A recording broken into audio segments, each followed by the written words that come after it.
Hi, Jason Spangler, the SanteeSwapper, back with another unboxing, and this one's kind of unusual. So this collection came to me from Washington State. But what's unusual about it is it came from someone who wasn't a scout.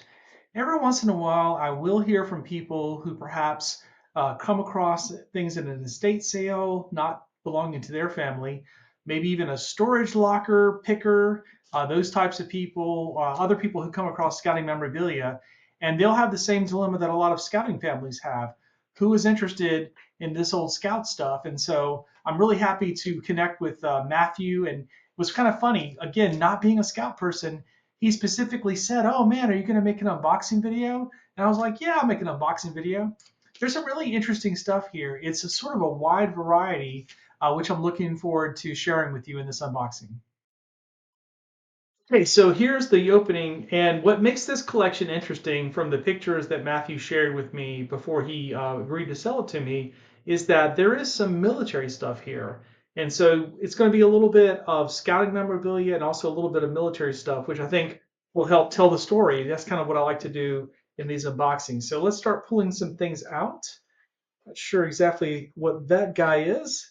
Of course, you'll recognize here these blue Sea Scout neckerchiefs. And this one is a full square, which means that it was one of the early neckerchiefs. I won't bother to fold it all the way out, but you can imagine a lot of Scout neckerchiefs are triangular shaped. But I can tell by how much cloth is here that this is a full square, which just simply means that it's much, much older, which also kind of goes along with some of this stuff.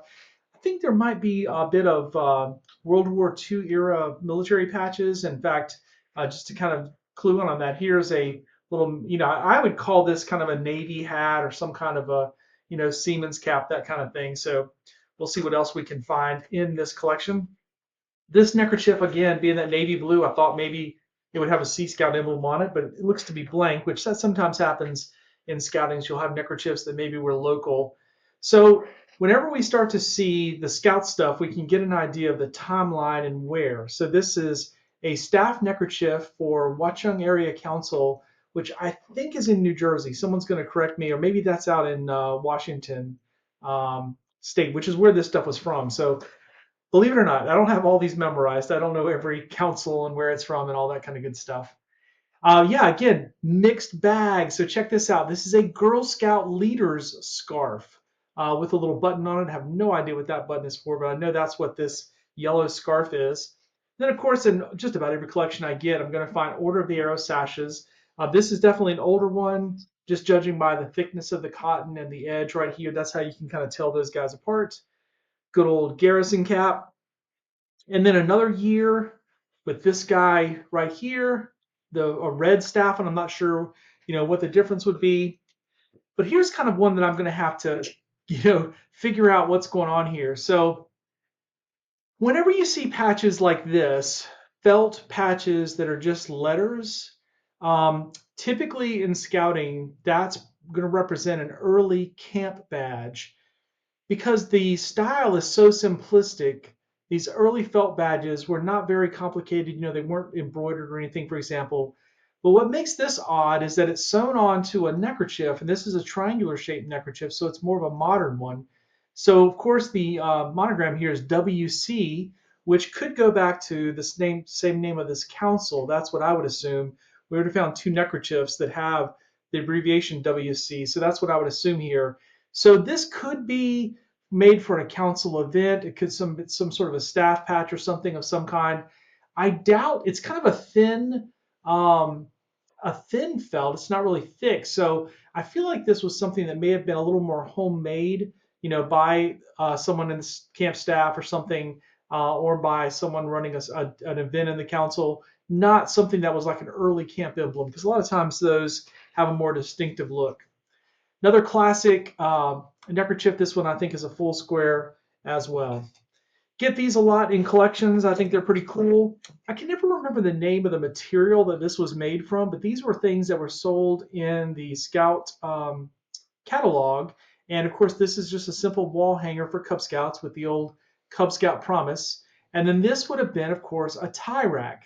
Now, I know, if you're sort of a younger person, the idea of having a tie rack, that might not make too much sense since people today are not getting as dressed up as they used to. But still, that's a really cool piece. And they're both in nice condition. All right, keep going here. Whenever you see a little box like this, it's always a little bit of a mystery, like, what's in the box, right? So we'll crack this open and kind of show you guys. Again, not all Scout stuff here. Bellevue Ski School, so that's a little different. And then let me pull this guy out because this helps us with dating it as well.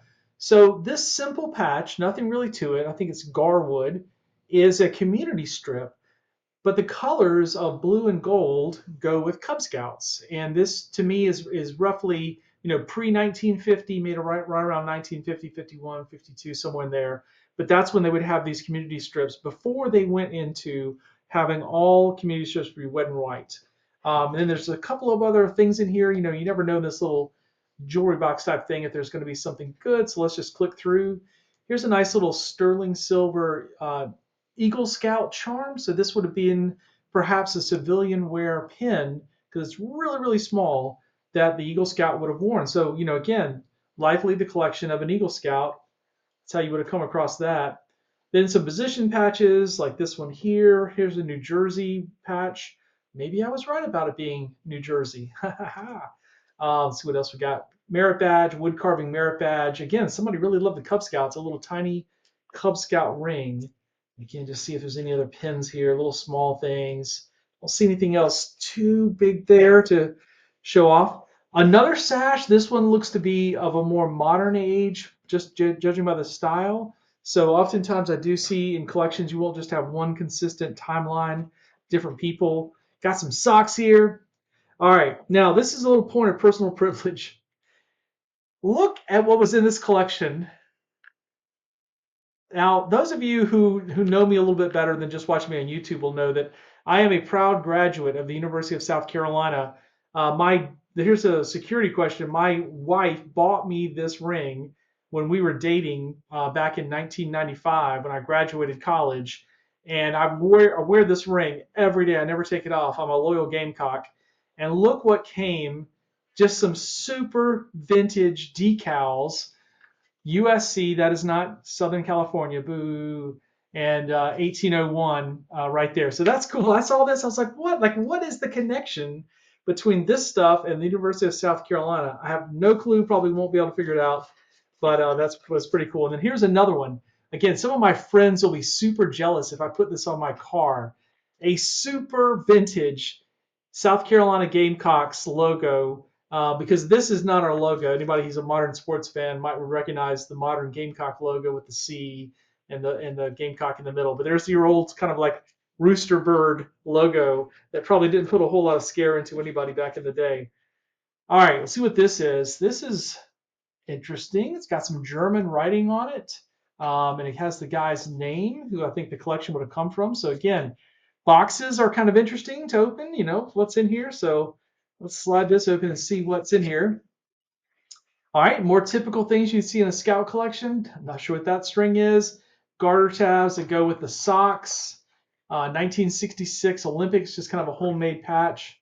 Again, this is kind of what I was talking about earlier. Garwood, there's the red and white. So this would be the strip that was all used through the later 50s and 60s. Again, more of those. So just some little knick-knacky things. Nothing else of note in there, but it's sort of like a little treasure hunt. You got to open all the boxes and get kind of excited. Again, another South Carolina decal. My buddies are going to be like, what? I know. All right, so here's a letter to him. Whoa. Yeah, wow. This was the gentleman's name was Hal, and this letter was mailed to Ghana, Africa in 1972. I won't go through and read all the personal tidbits here. What? Look at that. Somebody mailed him a lodge flap from Lodge 149. Never forget old Wingalopsic, we not drink, what the hell anyway. Now, you have to be a Boy Scout to understand this joke, and I probably should not give away all the details of our secrets. But in the Order of the Arrow, we have oftentimes 3 W's will appear on the patches, and I will tell you they stand for 3 Lenape Indian words that, when translated, mean Brotherhood of Cheerful Service. But even when I was coming up in the Order of the Arrow in the 80s, we used to sort of, take those three letters and make our own original acronym with them. And so this must be an old one here. Wingo Nosnik, we not drink, what the hell anyway? I have never heard that one before.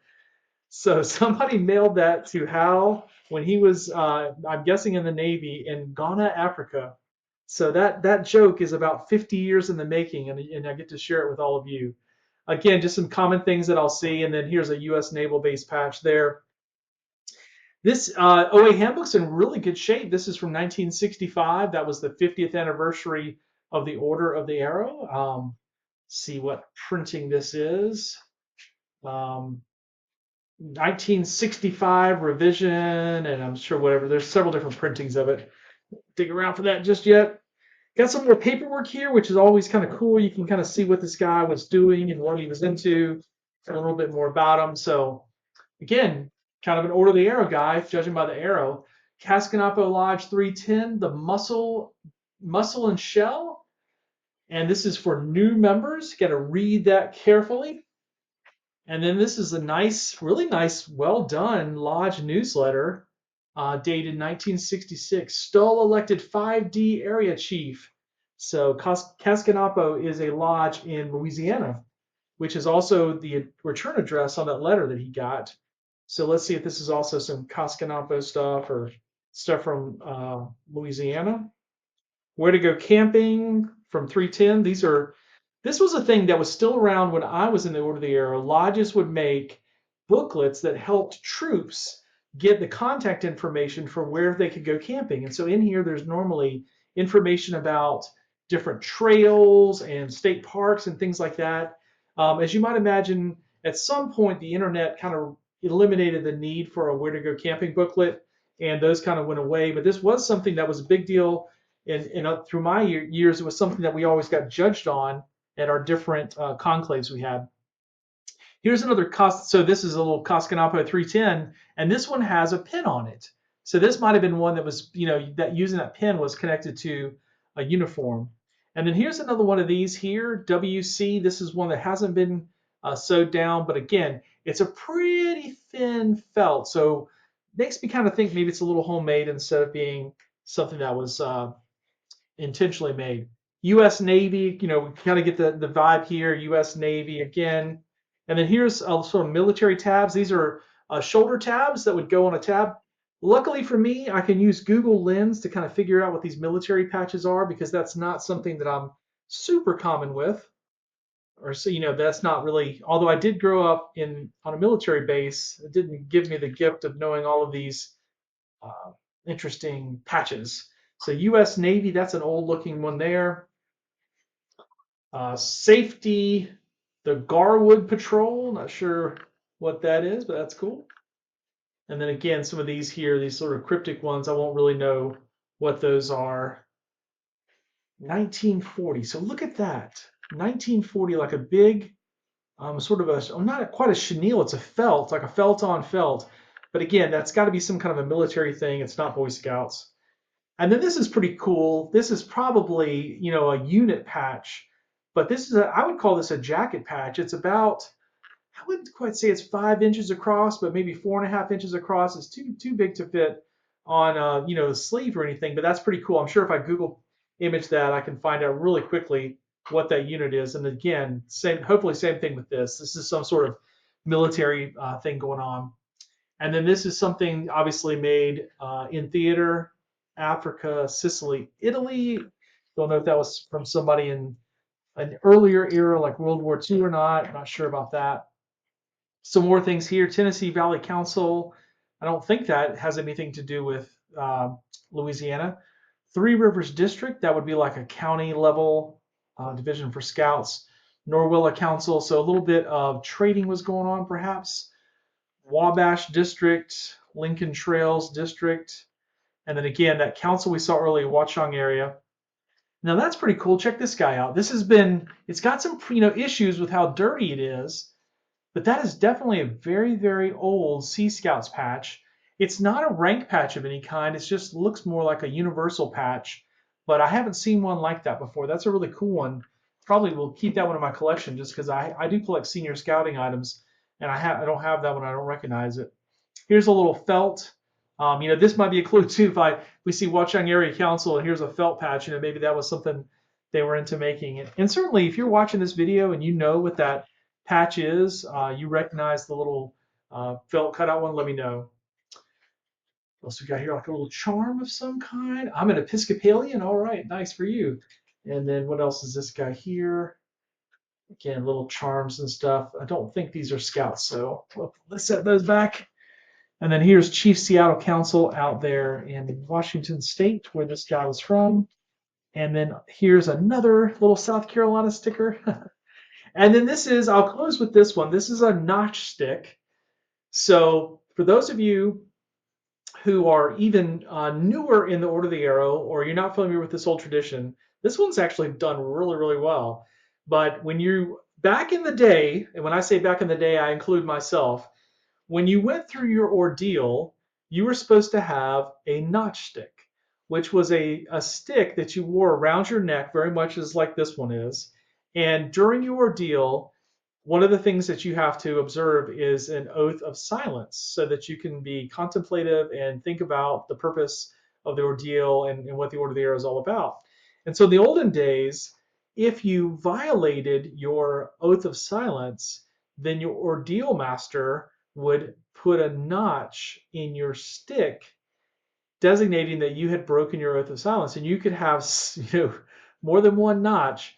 Now, I'm not sure if there were some lodges that had informal rules. This was not something you'd read in that OA handbook, but where if you got so many notches, you failed your ordeal. It typically didn't work that way, but it was kind of a way to demonstrate that you were following the rules and you were being sort of a straight player. So anyways, that's really well done.